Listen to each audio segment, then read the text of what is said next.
In today's video, I'm going to teach you how to add numbers to your Trello cards.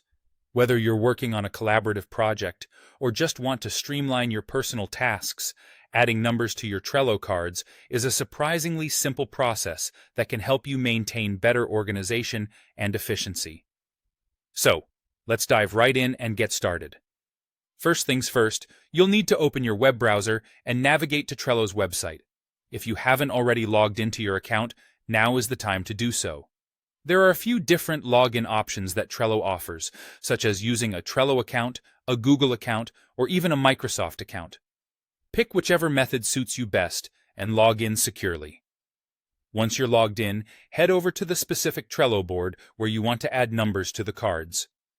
Boards are where you'll see all your lists and individual cards, so make sure you've selected the correct one to work on.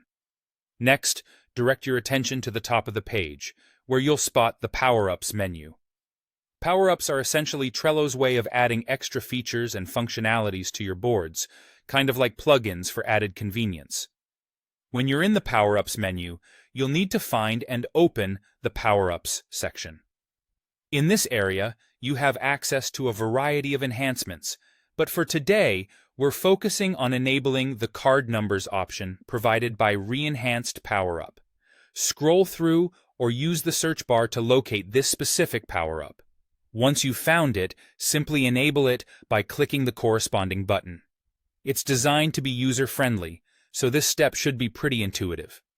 As with many third-party services, enabling the card numbers power-up will prompt you to give Trello permission to make these changes. Don't worry, this is a normal step to ensure everything's set up correctly. Just follow the on-screen prompts, which will guide you through granting the necessary permissions.